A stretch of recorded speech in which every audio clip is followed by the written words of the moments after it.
events to be equally critical. For example, 2 defectors were able to meet with U.S. Permanent Representative to the United Nations, Ambassador Samantha Power, before the UN Security Council discussed the human rights situation in the DPRK in March this year. Ambassador Power shared the defector stories as part of her statement at the council meeting, which helped to put a human face on the millions who suffer under the oppressive rule of the regime. In a trip to South Korea earlier this month, Ambassador Power met more defectors and listened to more stories of young people who had escaped from North Korea just a few weeks before. Given the closed nature of the DPRK, supporting investing in this community and making sure their stories are told is essential to documenting the human rights situation and increasing pressure on the government. The second part of our North Korea human rights strategy is to increase access to information to as many North Koreans as possible. We must do everything we can to facilitate the flow of information into and out of North Korea, as well as among and between the North Koreans within the country. For nearly 70 years, the North Korean regime has taken extreme measures to exert complete control over access to information, denying its citizens knowledge of the existence of alternative ways of life in order to secure its survival. However, we saw that things started to change during the famine of the mid-1990s through the growth of informal markets, which brought in a surplus of consumer goods along with outside information from China and South Korea. We have seen indications that more and more North Koreans are being exposed to information from the outside through DVDs, MP3s, cell phones, and tablets. They are coming to see the living standards of other countries and are realizing that their counterparts in free and democratic South Korea are faring far better than they are, contrary to the lies that they are being told by their own government. A chasm is formed between the traditional state propaganda and the people's understanding of the world, and it is getting harder for the government to hide the truth about the country's real situation and the reasons for it. Our goal here is to take advantage of cracks in the information blockade and help accelerate the bottom-up trends already underway in North Korea that could lead to internal change. We want to ramp up our efforts in showing the average North Korean that the enjoyment of freedom of movement, freedom of expression, and freedom of religion is possible and commonplace around the world. In order to do this, we are expanding our support for programs that increase access to information inside the country. We have partnered with defector-led organizations to push information into North Korea through networks built around information markets. Those same networks are able to bring information out of the country, creating a feedback loop that allows activists to better curate the content of information, which they then can push back into the country. This subsequently increases the demand and expands the reach of these information programs. These networks are essential in that they allow international organizations to better document the situation in the DPRK by bringing news out of the closed country. They also provide average North Koreans with information about what is happening in neighboring provinces in their own country and cities to which they otherwise wouldn't be exposed. In this effort, we continue to partner with broadcasters, including the Broadcasting Board of Governors here in Washington and independent non-governmental broadcasters in South Korea, to effectively tailor our messaging content for North Koreans. This includes basic entertainment like soap operas and movies, everyday material that average North Koreans will be inclined to watch, as well as news and documentaries. We believe that the more information gets inside, the more people's appetite for knowledge will increase. We are seeing that our efforts to increase the flow of information are effective in exposing North Koreans to alternative ways of life and changing their perceptions of the outside world. Recent defector surveys demonstrate that before leaving the DPRK, more than 92% of them had watched a foreign DVD, and more than 70% had access to a mobile phone. Nearly 30% have listened to a foreign radio broadcast. When it comes to defections, defectors continue to be an important source of information about conditions inside the country, and we continue to work closely with them. Last year, 1,276 defectors were settled in South Korea, a decline of 8% from the prior year, which the media and NGOs have attributed to the DPRK government's ramping up efforts to strengthen their border controls. While the overall number decreased, however, we have seen an increase in the number of senior DPRK officials who have defected, and indeed this has gotten the attention of the regime, and the regime is trying to now crack down on officials who might defect, as well as their family members. The final part of our strategy is pursuing accountability. We continue to seek opportunities to promote accountability and to send a strong signal to North Korean officials that their actions have consequences. As a key part of these efforts, we released a report on July the 6th identifying 8 entities and 15 North Korean officials, including Kim Jong-un, who we determined to be responsible for or associated with serious human rights abuses and censorship. In conjunction with that report, the Department of the Treasury added 11 of these individuals and 5 entities to the specially designated nationals and blocked persons list. This is a list of people who are and entities who are sanctioned. As I mentioned earlier, this marks the first time we specifically sanctioned North Korean officials for being responsible for or associated with human rights abuses. We believe this sends a strong signal condemning these abuses and our determination to see them stop. By taking these actions, we seek to warn the North Korean leadership and officials, particularly mid-level officials at prison camps, interrogators, defector chasers, that their actions are not hidden. Our message has consistently sought to remind them that the world is watching and someday they will be held to account for what they have done. In so doing, we hope to deter some of them from engaging in such abuses and encourage them to adopt practices that are more in line with international human rights standards. We also continue to remain focused on maintaining pressure on the regime through the UN Security Council and partnering with the OHCHR office in Seoul. Despite the notorious opaque nature of the DPRK, we must continue our efforts to collect and evaluate any new information with the goal of bringing to light more individuals at all levels associated with serious human rights abuses. Moving forward, we believe we need to use every opportunity we have to send a strong, clear message of resolve to push North Korea into taking concrete steps to address the core concerns of the international community on its human rights record. The U.S. will continue to let the North Korean regime know that it will be judged by its actions, not its words, and that any future relationship depends in significant part on the regime taking concrete steps to improve its human rights record.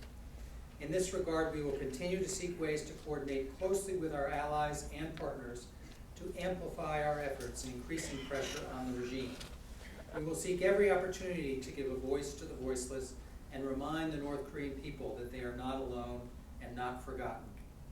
We have made some important progress in recent years, but we realize that much more remains to be done to affect change on the ground for North Koreans.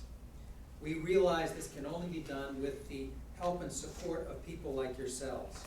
I commend our partners here today for your hard work in bringing attention to the plight of North Koreans. It isn't easy, but I want to encourage you to remain vigilant and steadfast in this very important fight to bring freedom to the North Korean people.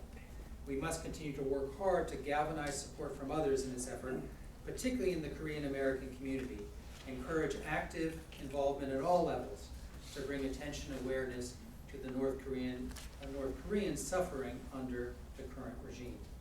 Our long-term security and prosperity depends on promoting the values of freedom and democracy around the world, including in the DPRK.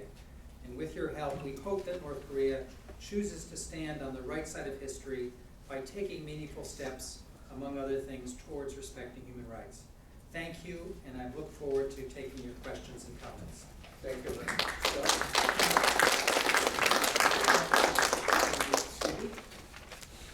And now the real fun part starts now. And Larry. Thanks, Sangju. Mr. Assistant Secretary Busby, you have comparisons drawn from time to time between previous situation in Burma and North Korea today. In thinking back to Burma during the period of strict military rule, the Bush administration and the early days of the Obama administration, they made many of the general criticisms that Assistant Secretary Busby has made today about North Korea. But one of the things the administrations and the State Department did with Burma, as I remember, was to focus very specifically and with considerable discipline on the single proposal of getting the International Red Cross into the Burmese prison camps. And this emphasis and the issue persisted for several years, but finally the military regime in Burma gave way, and the ICRC was admitted into the prison camps. Has there been any thought about really devoting some real concentration onto a kind of specific issue like that to pressure the North Korean regime in the hopes of getting at least a little bit of movement on one particular issue like that, in terms of getting the North Korean regime to budge a little bit? Sure. Thank you, Larry, for that comment. I wasn't aware of that part of the history of our diplomacy towards Burma. I would note that in terms of the current transition in Burma, which is still a work in progress, you know, our belief is that the sanctions that we imposed on the Burmese leadership, the military regime and its supporters, were absolutely critical in terms of encouraging them to eventually, you know, open their fists and allow some sort of transition to take place. And our hope is that through imposition of sanctions in the DPRK, we might be able to have a similar effect. Now, the DPRK, even though the former Burmese military regime was quite a repressive and closed regime, the DPRK regime is even more closed and economically not quite as expanded in terms of where its assets are being held and that type of thing. Nonetheless, we believe that sanctions could be a key element, and under the law that called for us to name individuals responsible for human rights abuses and sanction them, we are supposed to continue identifying new individuals every 6 months. So we're in the throes of now putting together a second list of individuals and entities, which we hope to release in December. In terms of the ICRC issue in particular, I wasn't aware of that in Burma, and it hasn't come up yet in our talk around the DPRK. We have been pushing for the DPRK to allow the Office of the High Commissioner for Human Rights to come in, and at one point the regime did make a tentative offer to him to come in, but it was clearly an effort to try to stave off one of the many UN resolutions on the human rights situation.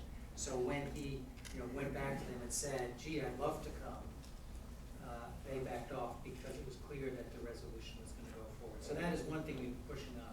But I will raise this issue of ICRC getting access.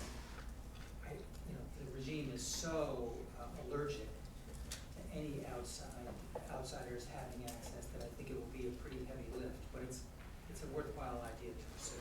Larry, any follow-up question? No. Okay. Joe or Peter? First, I want to commend you, Dr. Kim, and ICAS for featuring this aspect of the North Korean experience as the lead part of your program. We tend to focus on the terrors of the nuclear issue, but the horrors of the human rights situation are equally troublesome. I think Secretary Busby has the most unenviable position in Washington. Day after day, he has to look at the grotesque situation, the horrible treatment or United States government can do under present policies. And that leads to my questions, which are two questions. One is, do we have any indication that as we increase the sanctions and increase the public visibility, the regime itself takes any action or feels any pressure at all to modify its policies? Or does it simply think it can tough it out and continue on with its cruel treatment? And the second question is, you mentioned the BBG, the Board of Broadcast Governors, and the program, the cooperation you have with them. My understanding is that in the past, the BBG has cut back on shortwave radio broadcasts, certainly into China, and I suspect possibly into North Korea as well, under the argument that, well, most people have internet access, so they don't need radio, they don't use radio. I think that's an inaccurate premise in countries like North Korea. I wonder if you could enlighten us on whether your budget is adequate for what you're trying to accomplish with radio. Two very, very good questions. On the effect of sanctions, I can't get into a lot of detail on this, but it is clear to us that the regime is paying attention and that it is having some impact. It may not be having quite the financial impact that it might in other countries where there is greater interdependence of the country's leadership with the international financial system, but it clearly has gotten their attention. You know, an interesting thing happened, I think it was a couple years ago, when we first, and this is not sanctioned, but when we first started talking accountability for the leadership for human rights abuses at the UN in New York.